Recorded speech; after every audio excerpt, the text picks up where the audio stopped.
네, 오늘 말씀은 사무엘하 12장 1절에서 15절 말씀입니다. 제가 읽고 마지막 절은 다 같이 읽도록 하겠습니다. 사무엘하 12장 1절에서 15절 말씀입니다. 여호와께서 나단을 다윗에게 보내시니 그가 다윗에게 가서 그에게 이르되 한 성읍에 두 사람이 있는데 한 사람은 부하고 한 사람은 가난하니 그 부한 사람은 양과 소가 심히 많으나 가난한 사람은 아무것도 없고 자기가 사서 기르는 작은 암양 새끼 한 마리뿐이라. 그 암양 새끼는 그와 그의 자식과 함께 자라며 그가 먹는 것을 먹으며 그의 잔으로 마시며 그의 품에 누움으로 그에게는 딸처럼 되었거늘 어떤 행인이 그 부자에게 오매 부자가 자기에게 온 행인을 위하여 자기의 양과 소를 아껴 잡지 아니하고 가난한 사람의 양 새끼를 빼앗아다가 자기에게 온 사람을 위하여 잡았나이다 하니 다윗이 그 사람으로 말미암아 노하여 나단에게 이르되 여호와의 살아계심을 두고 맹세하노니 이 일을 행한 그 사람은 마땅히 죽을 자라. 그가 불쌍히 여기지 아니하고 이런 일을 행하였으니 그 양 새끼를 4배나 갚아주어야 하리라 한지라. 나단이 다윗에게 이르되 당신이 그 사람이라. 이스라엘의 하나님 여호와께서 이와 같이 이르시기를 내가 너를 이스라엘 왕으로 기름 붓기 위하여 너를 사울의 손에서 구원하고 내 주인의 집을 내게 주고 내 주인의 아내들을 내 품에 두고 이스라엘과 유다 족속을 내게 맡겼느니라. 만일 그것이 부족하였 것 같으면 내가 내게 이것 저것을 더 주었으리라. 그러한데 어찌하여 내가 여호와의 말씀을 업신여기고 나 보기에 악을 행하였느냐. 내가 칼로 햇사람 우리아를 치되 암몬 자손의 칼로 죽이고 그의 아내를 빼앗아 내 아내로 삼았도다. 이제 내가 나를 업신여기고 햇사람 우리아의 아내를 빼앗아 내 아내로 삼았은즉 칼이 내 집에서 영원토록 떠나지 아니하리라 하셨고 여호와께서 또 이와 같이 이르시기를 보라 내가 너와 내 집에 재앙을 일으키고 내가 내 눈앞에서 내 아내를 빼앗아 내 이웃들에게 주리니 그 사람들이 내 아내들과 더불어 백주에 동침하리라. 너는 은밀히 행하였으나 나는 온 이스라엘 백성 앞에 백주의 이 일을 행하리라 하셨나이다 하니 다윗이 나단에게 이르되 내가 여호와께 죄를 범하였노라 하매 나단이 다윗에게 말하되 여호와께서도 당신의 죄를 사하셨나니 당신이 죽지 아니하려니와 이 일로 말미암아 여호와의 원수가 크게 비방거리를 얻게 하였느니 당신이 낳은 아이가 반드시 죽으리라 하고 나단이 자기 집으로 다 같이 읽겠습니다. 나단이 자기 집으로 돌아가니라. 우리아의 아내가 다윗에게 낳은 아이를 여호와께서 치심에 심히 안는지라. 아멘. 네, 오늘 말씀의 제목은 회개의 기회를 붙잡으라입니다. 회개의 기회를 붙잡으라입니다. 네, 여러분 그 로션이나 크림을 이제 언제 바르시나요? 여러분 그 기초 단계가 어떻게 되시는지 궁금한데요. 땀을 열심히 흘리고 더러운 것이 얼굴에 묻어있는 상태로 크림을 바르시는 분이 있으신가요? 그럴 경우 얼굴에 트러블이 나게 됩니다. 왜냐하면 화장품 광고 같긴 하지만 노폐물이 모공을 막은 상태로 이제 영양가 있는 크림이 섞이게 되면서 모공을 막아 예상하지 못한 엄청 아픈 뾰루지를 만들게 됩니다. 이제 로션이나 크림 같은 경우는 세수를 깨끗하게 하고 나서 발라야 피부에 좋습니다. 신앙도 이와 마찬가지입니다. 아무리 좋은 은혜와 예배나 모임이 있을지라도 자신의 죄를 회개하지 않고 계속해서 그 위에 쌓으면 어떻게 될까요? 더러운 상태로 죄가 해결되지 않은 채 계속해서 무언가를 쌓아 올리면 영적으로 충만해지는 것이 아니라 더욱 어려워지게 됩니다. 왜일까요? 죄가 있는 곳에는 사단이 틈타고 계속해서 영양가 있는 말씀과 은혜를 왜곡해서 받아들이게 하기 때문입니다. 그래서 우리는 회개를 먼저 해야, 그리고 회개로 먼저 마음을 깨끗이 할 때 예배나 기도나 전도 등이 더욱 힘이 나고 영적으로 성장하게 되는 것입니다. 개강을 하고 새 학기가 되었습니다. 이번 방학 동안 하나님께서 저희에게 되게 많은 은혜를 주셨어요. 그리고 마음을 새롭게 할 수 있는 기회도 우리에게 주셨습니다. 지금 이제 컴 기간으로 새학기 전도와 개척에 대해서 마음을 주고 있는 상황입니다. 신기한 것은 더 전략을 짜고 더 여러 가지 일을 해야 할 것 같지만 하나님께서는 오히려 저희에게 내 자신을 깨끗게 하라, 내 그릇을 깨끗게 하라는 말씀을 주셨습니다. 깨끗한 그릇이 될 때 하나님께서 쓰실 수 있고 하나님이 일하셔야 열매를 맛볼 수 있다는 말씀을 저희에게 예언적으로 주셨습니다. 오늘 이 흐름에 이어서 우리 안에 더러운 죄들이 빛 가운데 폭로되고 드러나 하나님 앞에 들고 나가 깨끗한 그릇으로 변화되는 시간이 될 것을 믿음으로 선포합니다. 깨끗하게 씻으려면 가장 먼저 단계는 자신의 모습을 알아야 합니다. 더러운 오물이 담긴 물을 가만히 두면 그 오물이 가라앉기 때문에 그 물이 깨끗한 것처럼 보입니다. 그리고 본인도 착각할 수 있습니다. 하지만 한번 휘저으면 그 안에 뭐가 들어있는지 다 올라오게 됩니다. 하나님께서 깨끗하게 하시는 과정의 첫 번째 단계는 이 오물들을 드러내시는 것입니다. 바로 우리 안에 있는 제 문제를 드러내시는 것입니다. 첫 번째로 제 문제를 다루시는 하나님에 대해서 보도록 하겠습니다. 내용이 길어 12장만 오늘은 읽었는데요. 오늘 내용은 11장과 이어지는 내용입니다. 12장 내용은 11장에서 다윗이 죄를 짓고 시간이 흐른 뒤였습니다. 적어도 다윗이 죄를 짓고 밧세바가 그 죄로 인해 아이를 낳았으니 10개월은 지난 상황이었습니다. 아무도 모르고 다윗이 잘 덮어놓은 죄 문제였습니다. 아무도 건들 사람이 없는 상황이었죠. 하나님께서는 죄를 짓고 가만히 있는 그 다윗을 찾아오십니다. 제 문제를 다루시는 하나의 첫 번째는 선지자를 보냄입니다. 말씀을 한번 읽어보도록 하겠습니다. 여호와께서 나단을 다윗에게 보내시니 그가 다윗에게 가서 그에게 이르되 한 성읍에 두 사람이 있는데 한 사람은 부하고 한 사람은 가난하니. 사무엘하 12장 1절 말씀. 아멘. 하나님께서는 다윗의 죄 문제를 해결해 주시기 위하여 나단 선지자를 다윗에게 보냅니다. 우리의 죄 문제를 해결해 주시기 위해서 하나님께서는 우리 주위에 선지자들을 보내주십니다. 영적 권위자들이 될 수가 있고요. 목사님 또는 간사님 아니면 목자들을 주위에 보내어 나의 죄 문제를 하나님께서는 다루기 시작하십니다. 오랫동안 숨겨왔던 그리고 아무도 건들 수 없었던 그 문제를 선지자를 통해 하나님이 다루시는 것입니다. 그런데 우리 인간적인 사람은 이것이 하나님이 하시는 일이라고 생각하지 못합니다. 아, 목사님이 왜 저 말씀을 전하시지? 아, 간사님이 갑자기 저 말씀을 왜 하시지? 아, 목자가 왜 나를 공격하지? 이런 식으로 받아들이게 됩니다. 아니면 자신도 모르게 거북스럽거나 두렵거나 피하고 싶은 마음이 듭니다. 왜냐하면 하나님이 보내신 그 선지자가 나의 죄 문제를 다룰 것을 영은 알고 있기 때문입니다. 기회가 있을 때 하나님께서 기회를 주실 때 영적 지도자를 찾아가시기를 축복합니다. 그렇지 않으면 아마 그 목자가 여러분을 찾아올 겁니다. 두 번째는 말씀을 주십니다. 하나님은 나단 선지자를 통하여 다윗에게 말씀하시기 시작하십니다. 사무엘하 12장 1절에서 4절 말씀을 한번 읽어보도록 하겠습니다. 여호와께서 나단을 다윗에게 보내시니 그가 다윗에게 가서 그에게 이르되 한 성읍에 두 사람이 있는데 한 사람은 부하고 한 사람은 가난하니 그 부한 사람은 양과 소가 심이 많으나 가난한 사람은 아무것도 없고 자기가 사서 기르는 작은 암양 새끼 한 마리뿐이라. 그 암양 새끼는 그와 그의 자식이 함께 자라며 그가 먹는 것을 먹으며 그의 잔으로 마시며 그의 품에 누움으로 그에게는 딸처럼 되었거늘 어떤 행인이 그 부자에게 오매 부자가 자기에게 온 행인을 위하여 자기의 양과 소를 아껴잡지 아니하고 가난한 사람의 양새끼를 빼앗아다가 자기에게 온 사람을 위하여 잡았나이다 하니. 아멘. 다윗이 자신이 행한 죄에 대해서 비유적으로 이 나단 선지자를 통해 말씀을 해주고 있습니다. 부자는 다윗을 말하며 다윗이 밧세바를 범하고 우리아를 죽여 자신이 취한 일에 대해서 비유적으로 말씀하시는 것입니다. 자신의 죄가 적나라하게 드러나는 다윗을 저격하는 이 말씀을 주셨습니다. 하나님은 각자에게 자신의 삶을 보고 계시는 것처럼 말씀을 주십니다. 최근 하나님께서 저희 공동체에 깨끗한 그릇이 되라는 말씀을 계속해서 주시고 청년의 정욕에 대한 말씀을 주셨습니다.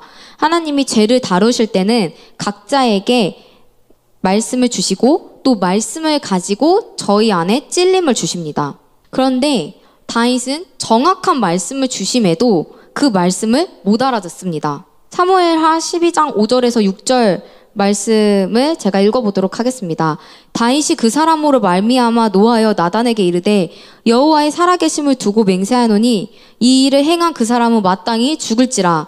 그가 불쌍히 여기지 아니하고 이런 일을 행하였으니 그 양 새끼를 4배나 갚아주어야 하리라 한지라. 아멘. 누가 봐도 다윗의 죄를 다루는 말씀인데 자신을 향해서 직격타로 날리는 말씀임에도 불구하고 다윗은 그것을 자신을 향해 하시는 말씀인지 알아채지 못합니다. 다윗은 그것이 자신의 이야기인지 모르고 분노하기까지 합니다. 하나뿐인 암양이 목자에게 얼마나 소중하고 사랑하는 존재인지 또 목동 출신인 다윗은 아주 깊이 알고 있었습니다.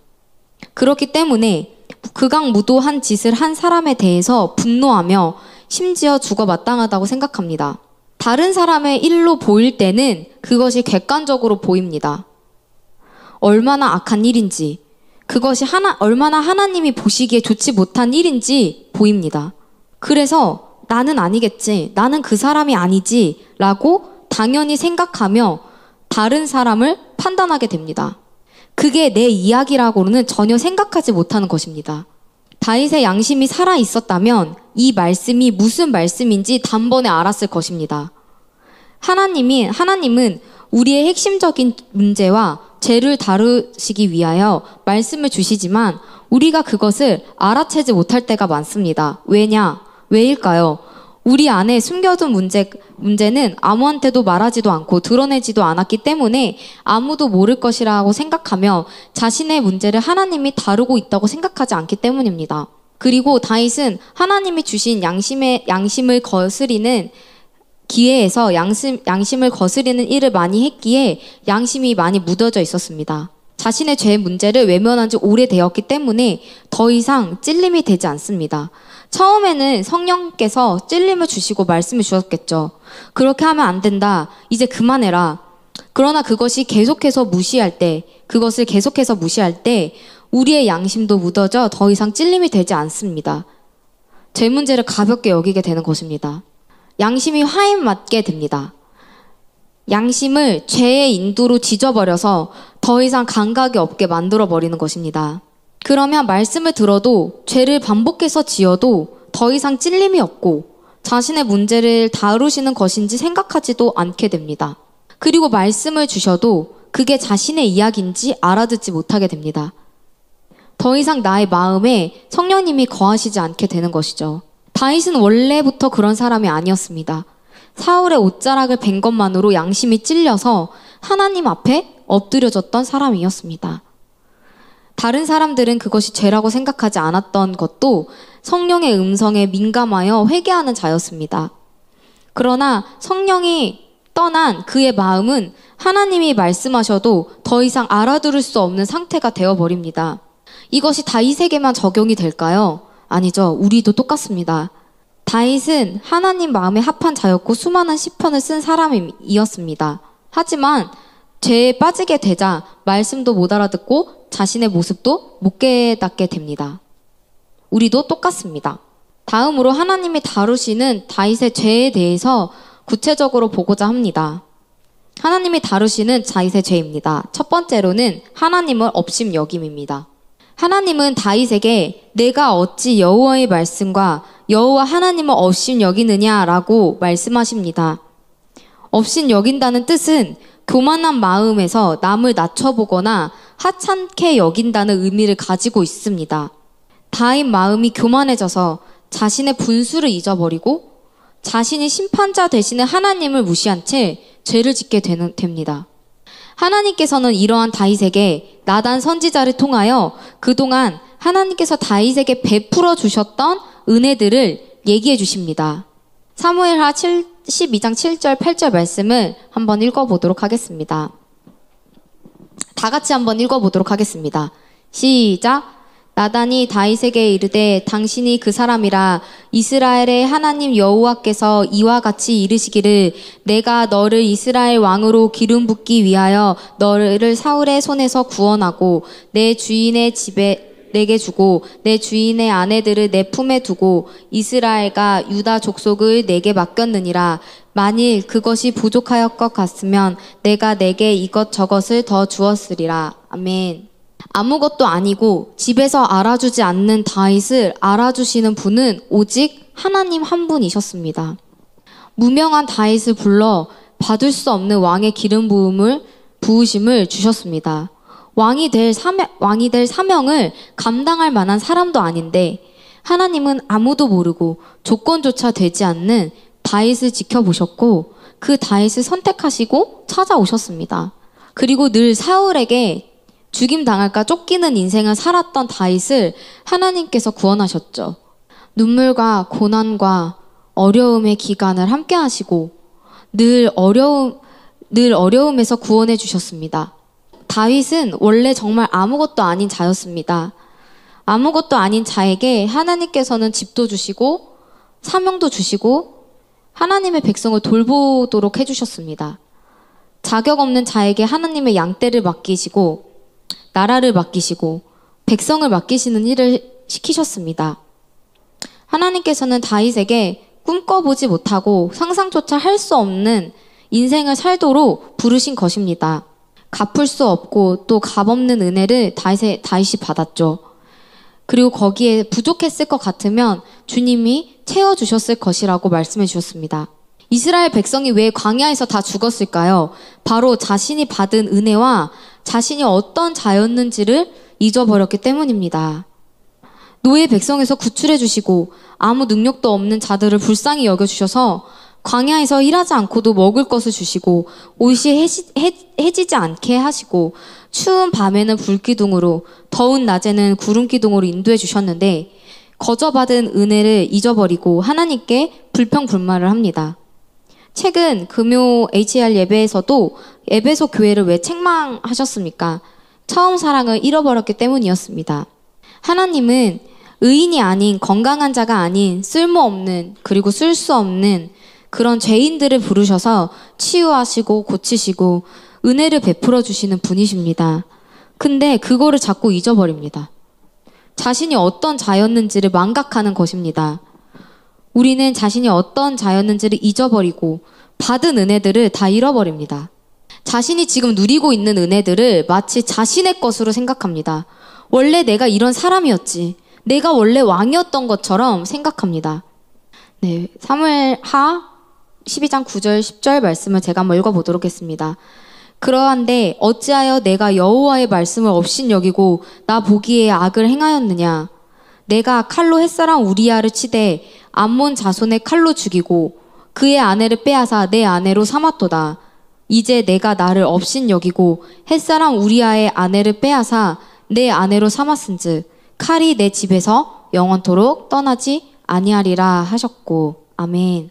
그리고 업신 여겼다는 것은 하나님의 말씀과 하나님을 하찮게 여긴 것입니다. 대수롭게 아니게 여긴 것이죠.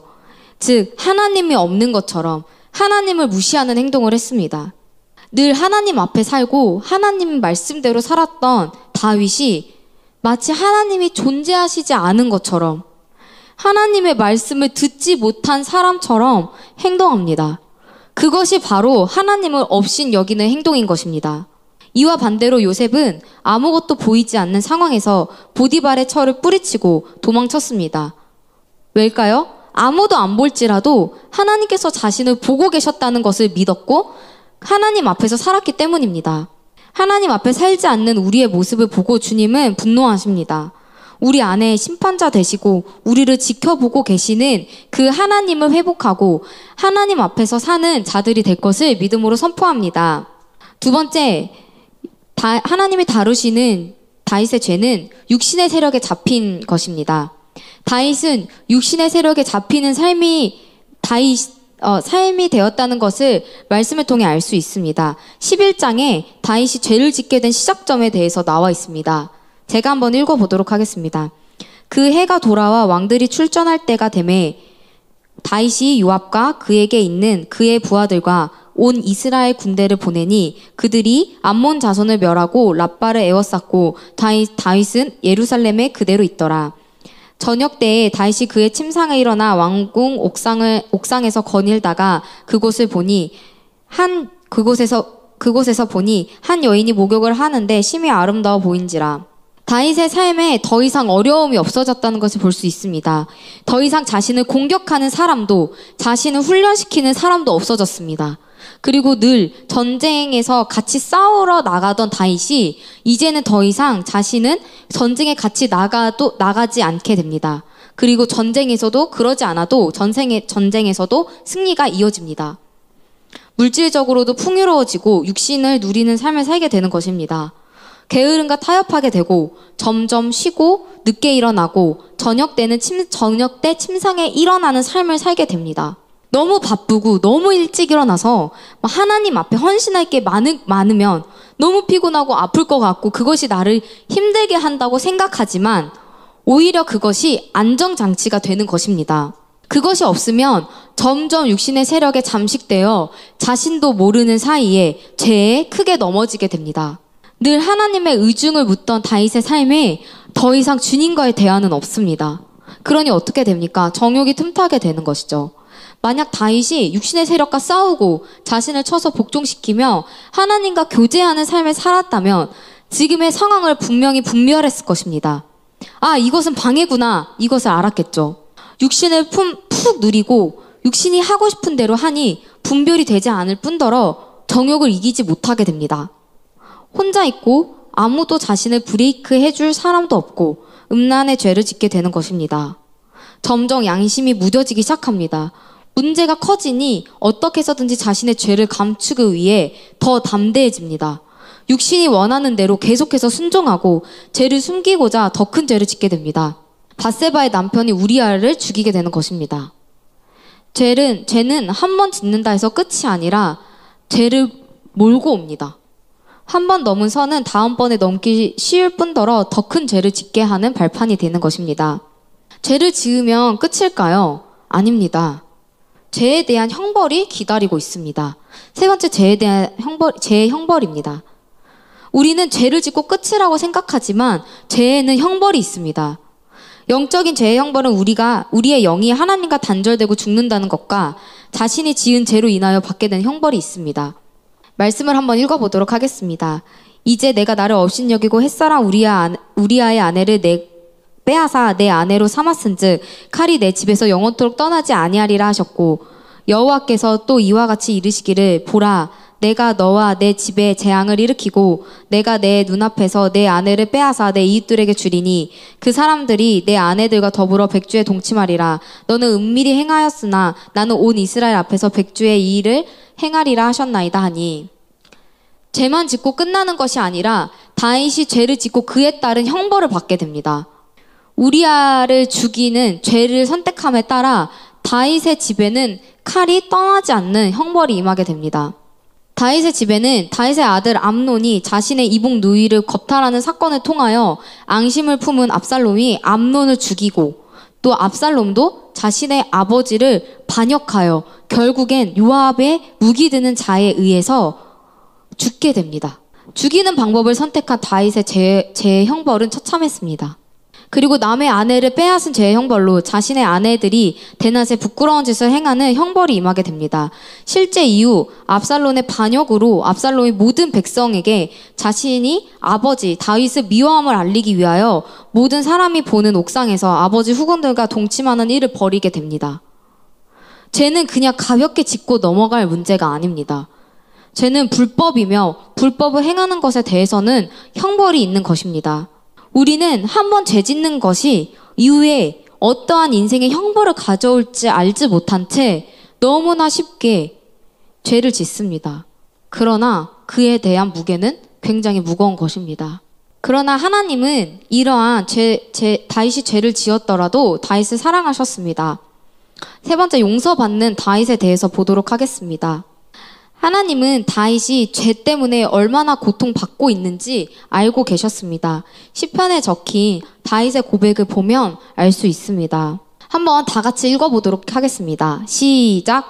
내가 입을 열지 아니할 때에 종일 신음함으로 내 뼈가 쇠하였도다. 주의 손이 주야로 나를 누르시오니 내 진액이 빠져서 여름 가뭄에 마름같이 되었나이다. 셀라. 아멘.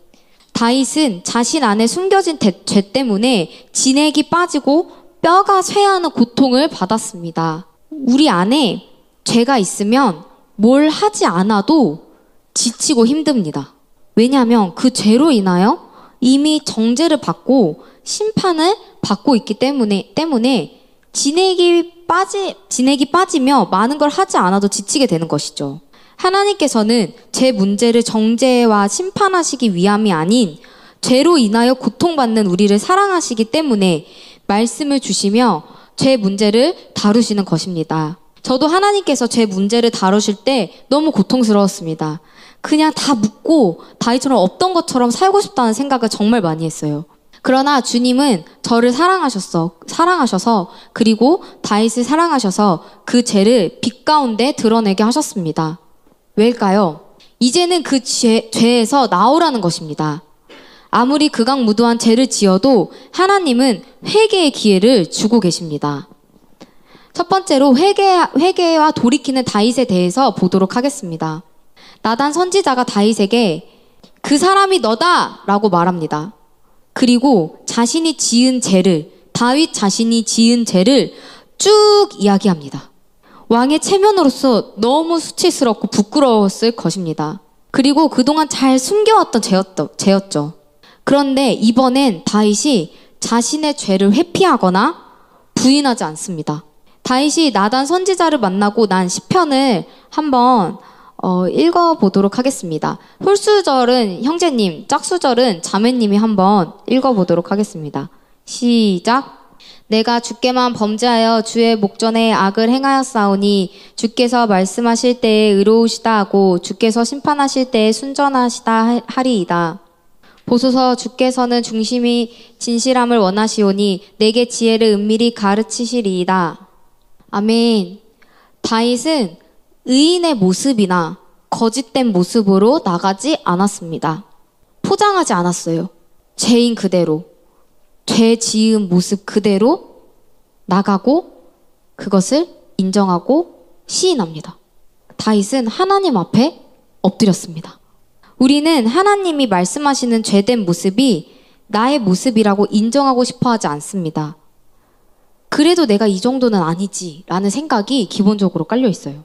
나는 예배 드리고 있으니까, 난 그래도 기도하니까, 나 그래도 전도 동참하니까 그렇게까지 나는 나쁜 사람이 아니야 라고 생각합니다. 그래서 하나님께서 다루시는 근본적인 죄 문제를 회피하고 아예 깨닫지도 못하기도 합니다. 아니면 의인의 모습으로 자꾸 나가려고 해요. 하나님께 자신이 잘한 것만 얘기합니다. 자신은 마치 그 죄와 무관한 것처럼 숨긴 채 나가지 않는 것이죠. 그런데 하나님이 말씀하시는 그 사람이 사실은 나 자신인 것입니다. 하나님이 말씀하시는 그 죄가 내가 짓고 있는 죄인 것입니다. 하나님은 정확하게 말씀을 해주십니다. 최근에 청년의 정욕에 대한 말씀이 선포가 정말 많이 되었습니다.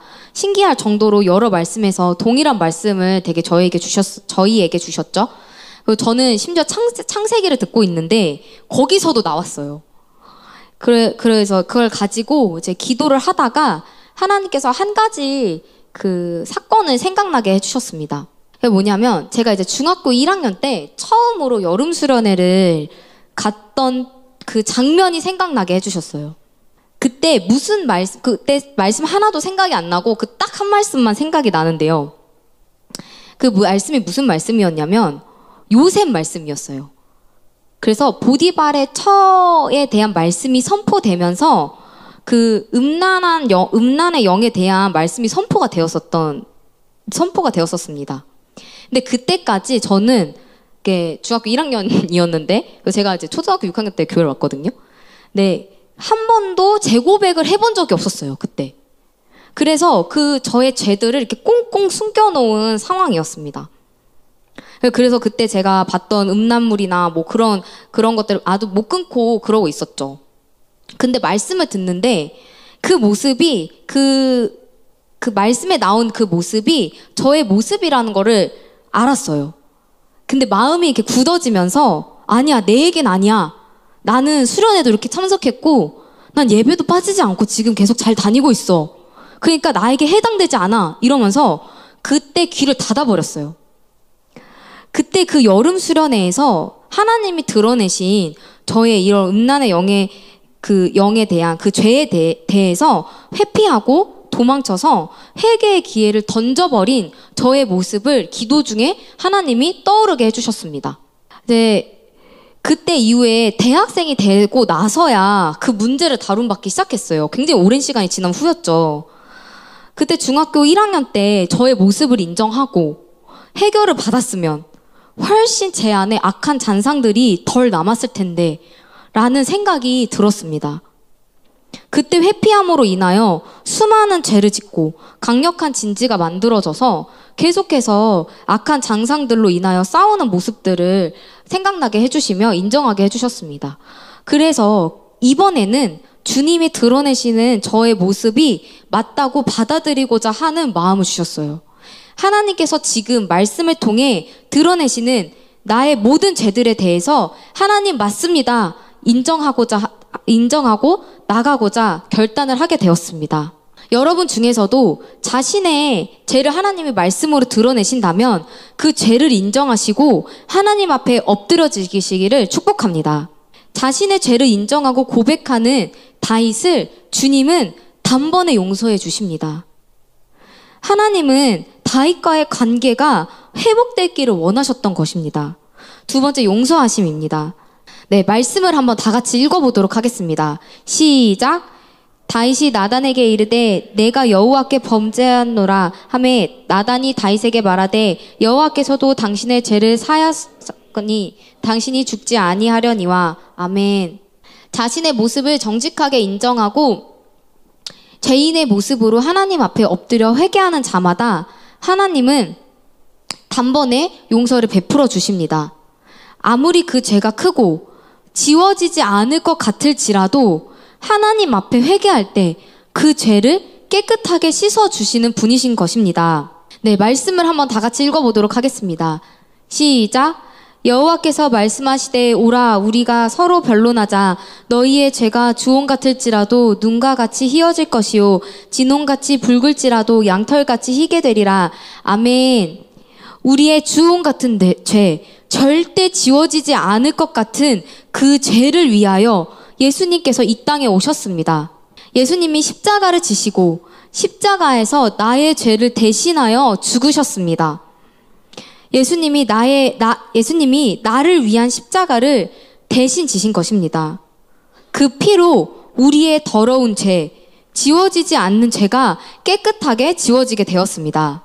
요한일서 4장 9절에서 10절 말씀을 제가 한번 읽어보도록 하겠습니다. 하나님의 사랑이 우리에게 이렇게 나타나신 바 되었으니 하나님이 자기의 독생자를 세상에 보내심은 그로 말미암아 우리를 살리려 하심이라. 사랑은 여기 있으니 우리가 하나님을 사랑한 것이 아니요 하나님이 우리를 사랑하사 우리 죄를 속하기 위하여 화목 제물로 그 아들을 보내셨음이라. 아멘. 최근 큐티 말씀을 통하여 우리는 하나님의 사랑을 깨달을 수 있었습니다. 하나님은 죄인을 깊이 사랑하시는 분이십니다. 그래서 예수님을 화목 제물로 삼으시면서까지 죄인을 용서해 주셨습니다. 주님 앞에 자신의 죄를 들고 나가기만 한다면, 정말 자신의 죄에 대해서 애통한 마음을 가지고 하나님 앞에 용서를 구한다면 하나님은 용서를 해주시는 분이십니다. 하나님은 몇 달 전부터 저의 죄를 드러내기 시작하셨습니다. 말씀을 통해 또 사건을 통해 저의 모습을 직면하는 시간을 가졌습니다. 제 안에 결핍과 상처로 인하여 사람에게 매이는 삶을 살았다는 것을 깨닫게 해주셨어요. 사람의 사랑과 인정과 칭찬을 갈구하는 인간적인 죄를 짓고 있는 저의 모습이었습니다. 다른 사람은 이 죄가 얼마나 깊은지 아무도 몰랐어요. 대충은 알 수 있었겠죠. 근데 제가 알고 있는 저의 죄는 정말 심각했습니다. 다른 사람은 알 수 없었어요. 하나님은 말씀으로 1차로 저의 죄를 드러내셨어요. 근데 저는 어떻게 했냐? 부인했습니다. 그리고 계속 숨겨왔어요. 아니야 이러면서. 사람의 반응에 매이고 사람의 눈치를 보고 사람의 노예처럼 살아왔습니다. 하나님은 이것을 다루셨지만 저는 회피하고 숨겨왔습니다. 그런데 저희 목자님과 이제 교제를 통해 저의 모습이 빛 가운데 적나라하게 드러나게 되었어요. 그때 너무 수치스럽고 정말 도망치고 싶은 마음이 굴뚝 같았습니다. 저 때문에 공동체에 인간적인 제가 계속 들어온다는 죄책감에 정말 괴로웠습니다. 아니면 그냥 이 문제를 다 덮고 없던 것처럼 했으면 좋겠다라고 정말 많이 생각했습니다. 그러나 하나님은 없던 문제로 하지 않으시고 이 문제를 몇 개월에 걸쳐 계속해서 드러내시고 계속해서 회개하는 과정을 겪도록 도와주셨습니다. 주님은 저에게 여러 번 반복적으로 찾아주셨습니다. 제가 죄로 엎드려져 낙담하고 있을 때마다 주님은 찾아와 주셨어요. 한 번은 이제 여러 번 이런 모습을 주님이 알려주셨는데, 기도를 하는데 예수님께서 이제 낙담하고 이렇게 있는 저에게 예수님께서 여러 개의 큰 못을 한 손에 쥐어주시고 한 손에는 망치를 쥐어주셨습니다. 제 손에. 근데 그 못을 보니까 그 못에 제 이름이 새겨져 있었어요. 신효진 이렇게. 주님은 저한테 그 큰 무더기로 그 못을 저의 손에 쥐어주시면서 효진아, 너가 죄를 지어서 이게 너무 필요할 때 언제든지 사용해라 말씀해 주셨습니다. 그러면서 주님은 저 대신 가시 면류관을 쓰시고 피 묻은 옷을 입으신 채 제 삶 구석구석에 나타나셨어요. 제가 자는 침대 위에 예수님이 앉아 계셨습니다. 그 침대가 예수님의 피로 물들었어요. 그러고 나서 제 책상에 주님이 앉아 계셨어요. 제 책상이 그 예수님의 피로 흥건하게 젖었습니다. 제 직장에 있는 자리, 제 삶 구석구석에 모든 곳에서 그 가시 면류관을 쓰고 피 묻은 예수님이 그 곳곳마다 피로 물들으시며 효진아, 내가 여길 깨끗하게 만들었다. 다시는 여기서 죄를 짓지 말라고 말씀해 주셨습니다. 제가 생각한 거와 다르게 은혜를 받고도 단번에 해결되진 않았어요. 저는 제가 정말 깨진 그릇이라 생각하고 정말 망했다고 생각한 그때마다 주님은 저를 포기하지 않으시고 계속해서 말씀을 주시고 돌이킬 수 있도록 은혜를 주셨습니다. 특별히 회개할 수 있도록 회개의 말씀을 주신 것이 저에게는 큰 감사가 되는 것 같습니다. 우리 모두 예수님 앞에 나아가 회개하여 예수님의 값없는 용서하심을 받으시길 소망합니다. 예수님께 용서를 구하는 자마다 모두 용서함을 받을 줄 믿습니다. 이후 다윗은 회개한 이후 죄의 대가를 받았습니다. 우리가 알아야 할 것은 하나님 앞에 용서를 받아 천국에 가게 되었지만 죄에 대한 대가는 반드시 있다는 것입니다. 다윗이 지불해야 될 대가에 대해서 보도록 하겠습니다. 말씀을 한번 읽도록 하겠습니다. 이 일로 말미암아 여호와의 연수가 크게 비방할 거리를 얻게 하였으니 당신이 낳은 아이가 반드시 죽으리라 하고 나단이 자기 집으로 돌아가니라. 우리아의 아내가 다윗에게 낳은 아이를 여호와께서 치심에 심히 앓는지라. 아멘. 다윗은 이 죄로 인하여 원수에게 크게 비방거리를 얻게 되었습니다. 다윗이 지불해야 하는 대가는 바로 죄로 인해 낳게 된 아이가 죽게 되는 것이었습니다. 죄에 대한 대가는 아주 무겁습니다. 우리는 회개하고 끝이라고 생각하지만 회개에 대한 값지불을 치러야 합니다. 죄를 짓고 벌인 대가를 자신이 해결해야 하는 것입니다. 예를 들어 살인이라는 죄를 짓고 주님께 고백하고 회개하여 하나님께 용서를 받을 수는 있겠죠. 하지만 자수해서 처벌을 받는 회개에 대한 값지불은 본인이 져야 합니다. 다시 한번 우리는 죄에 대해서 가볍게 여기면 안 됩니다. 우리 삶 속에서 습관적으로 짓는 죄들에 대해서 정말 심각한 마음을 가지시길 바랍니다. 그리고 가벼운 죄는 없습니다. 모든 죄는 불법이고 하나님 보시기에 악하고 무거운 것입니다. 그리고 그 대가는 반드시 치러야 하고 값지불을 해야만 합니다. 자신의 죄를 철저하게 회개하고 또한 회개에 대한 값지불을 지불한 다윗에게 하나님은 축복을 허락해 주십니다. 사무엘하 12장 24절에서 25절 말씀을 제가 한번 읽어보도록 하겠습니다. 다윗이 그의 아내 밧세바를 위로하고 그에게 들어가 그와 동침하였더니 그가 아들을 낳음에 그의 이름을 솔로몬이라 하니라. 여호와께서 그를 사랑하사 선지자 나단을 보내 그의 이름을 여디디아라 하시니 이는 여호와께서 사랑하셨기 때문이더라. 아멘. 하나님은 다윗에게 자신이 죄를 범한 밧세바 사이에 아들을 주십니다. 다윗이 아내가 한두 명이 아니었는데 다른 사람을 통해 아들을 주실 수 있잖아요. 근데 굳이 밧세바 사이에서 자식을 주십니다. 하나님은 죄에서 돌이킨 그 사람에게 다시 기회를 주시고 은혜를 주시는 것입니다. 결론입니다. 하나님은 오늘 우리에게 회개의 기회를 주고 계십니다. 하나님은 우리 안에 있는 이 죄 문제를 다루기 원하시고요. 또 드러내기 원하시고 이 죄 문제를 해결해 주기 원하십니다. 오늘은 다른 것을 다 버리고 체면도 버리고 직분도 버리고 내 신앙 경력, 다른 사람의 눈치 모든 것을 버리고 하나님 앞에 죄인으로 나가는 시간이 되기를 원합니다. 오늘 말씀하신 이 사람이 하나님 바로 제 자신입니다. 이렇게 나의 죄에서 애통하고 고백할 때 하나님의 용서함을 받는 우리들이 될 것을 믿음으로 선포합니다. 우리가 새롭게 될 때, 우리가 정결한 그릇이 될 때 우리에게 캠퍼스에 부흥을 주시고 또 열매를 주실 하나님을 찬양합니다.